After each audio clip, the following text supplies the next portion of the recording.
اس معاشرے میں یہ وقوع ہونا اس معاشرے کی بدقسمتی ہے۔ پہلے اس کے ساتھ محبت کا چکر چلایا، جب وہ محبت کا چکر پکڑا جاتا ہے تو پہلے لائلٹی اس شخص کے ساتھ تھی جو مرڈر ہو گیا، پھر لائلٹی اپنے ہسبینڈ کے ساتھ آ جاتی ہے جو اسے ہراس کر رہا تھا۔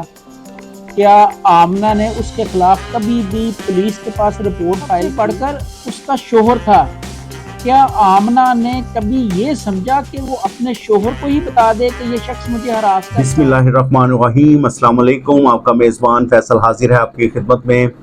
جیسا کہ رئیس مرڈر کیس میں نے آپ کو پہلے سارا جیسے واقعہ بتایا کہ کس طرح فرحان نے اپنی وائف کا موبائل یوز کیا، ٹریپ کیا، پھر رئیس کو اپنے گھر بلایا اور گھر بلا کر اسے اپنے کمرے میں لے جا کر تشدد کر کے قتل کر دیا، اور قتل کرنے کے بعد اس نے لاش کو باہر لے کر گیا اور اس کو بے دردی سے اس نے اس کو جلا دیا۔ اور اس کے ساتھ ساتھ جیسا کہ میں نے آپ کو تھوڑی سی میری انویسٹیگیشن انچارج سے بات ہوئی تو میں نے آپ کو بتایا تھا اس کیس کا ٹوٹلی وقوع، اور اس کے ساتھ ساتھ میری رئیس جو ہے اس کے بھائی سے بات ہوئی، اس کے بھائی کا بھی یہی کہنا ہے کہ اگر غلطی دونوں سائڈوں پہ تھی تو ان دونوں سائڈوں کو سزا دینی چاہیے تھی، سزا ہمارے بھائی کو کیوں دی گئی؟ تو باقاعدہ میں کیس کو ہر طرف سے دیکھ رہا ہوں۔ آج اس کیس کو لے کر میں ایک سینئر ایڈوکیٹ ہیں جو کریمنل کیسز کو ڈیل کرتے ہیں، اور ان کا یہ رئیس مرڈر کیس جو ہے اس پہ ان کی بڑی گہری نظر ہے اور اس کو بڑے اچھے طریقے سے وہ دیکھ رہے ہیں۔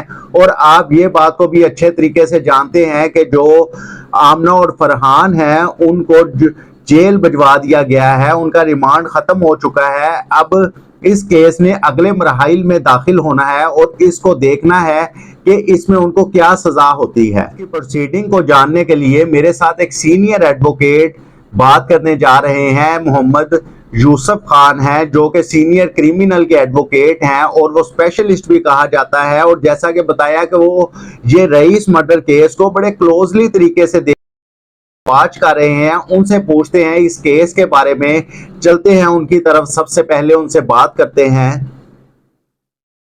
السلام علیکم۔ وعلیکم السلام۔ ہاں جی سر، خیریت سے ہیں؟ شکر اللہ کا، آپ سنائیں۔ جی سر، میں نے آپ کا ایک بڑا قیمتی ٹائم لیا، مجھے پتہ ہے کہ آپ مصروف ہیں تو میں نے آپ کا ٹائم لیا۔ میں آپ سے پوچھنا چاہتا ہوں کہ آمنہ جو رئیس مرڈر کیس ہے اس کے متعلق آپ تھوڑا سا ہمیں گائیڈ کریں، ہمیں بتائیں۔ بیسیکلی یہ جو آمنہ والا کیس ہے اس معاشرے میں یہ وقوع ہونا اس معاشرے کی بدقسمتی ہے کہ ایک عورت جو یہ کلیم کرتی ہے کہ ایک شخص مجھے ہراساں کرتا تھا، جو شخص اسے ہراساں کرتا تھا اس کی جان لے لی جاتی ہے۔ یہ بدقسمتی ہے ہمارے معاشرے کی، اور جتنے بھی اس کے بیانات دیکھ لیں، فائل دیکھ لیں، اس فائل میں یہ ساری چیزیں سامنے آتی ہیں کہ جتنا اس کو اس کے ہسبینڈ نے جو مرڈر کیا ہے، جتنا قصوروار وہ ہے اتنی ہی قصوروار یہ خاتون بھی ہے جس نے پہلے اس کے ساتھ محبت کا چکر چلایا، جب وہ محبت کا چکر پکڑا جاتا ہے تو پہلے لائلٹی اس شخص کے ساتھ تھی جو مرڈر ہو گیا، پھر لائلٹی اپنے ہسبینڈ کے ساتھ آ جاتی ہے اور اس کی جان لے لی جاتی ہے۔ اس معاشرے کی بدقسمتی ہے۔ کیا آمنہ کا یہ فعل درست تھا کہ اگر وہ اسے ہراساں کر رہا تھا تو اس کا مرڈر کر دیا جائے؟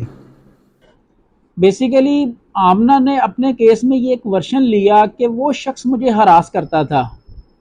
اگر وہ شخص اسے ہراس کرتا تھا تو آمنہ نے آج تک کون سا قدم اٹھایا اس ہراس کرنے کے خلاف، کہ کس کو بتایا، کیا کسی کے پاس گئی، کیا پولیس کے پاس گئی، گورنمنٹ مشینری کے پاس گئی، کیا کوئی دروازہ کھٹکھٹایا آمنہ نے کہ یہ شخص مجھے ہراس کر رہا ہے؟ لیکن کسی جگہ بھی آمنہ نے اس ملک کی کوئی مشینری، نہ اسٹیٹ مشینری، نہ پولیس، نہ گھر والے، نہ کوئی اور شخص، کسی کو بھی اعتماد میں لے کر یہ بتانا پسند نہیں کیا۔ شاید آمنہ یہ سمجھتی تھی کہ اس معاشرے میں کوئی ایسا شخص ہے نہیں جس پہ وہ اعتماد کر سکے اور بتا سکے کہ یہ شخص مجھے ہراس کر رہا ہے۔ کیا آپ اس چیز کو بھی سمجھتے ہیں کہ آمنہ کے پاس اس کا مرڈر کرنے کے علاوہ اور کوئی راستہ نہیں تھا؟ نہیں، یہ چیز غلط ہے کہ ایک شخص جو اسے ہراس کر رہا تھا، کیا آمنہ نے اس کے خلاف کبھی بھی پولیس کے پاس رپورٹ فائل کی؟ ہمارے قانون میں ہراسمنٹ، وومن ہراسمنٹ کے لیے بڑا سخت قانون بنے ہوئے ہیں. کیا آمنہ نے کبھی بھی اس قانون کا سہارا لیا؟ کیا آمنہ نے کسی بھی اسٹیٹ فنکشنری کو کبھی اپلیکیشن دی؟ سب سے بڑھ کر اس کا شوہر تھا. کیا آمنہ نے کبھی یہ سمجھا کہ وہ اپنے شوہر کو ہی بتا دے کہ یہ شخص مجھے ہراس کرتا ہے؟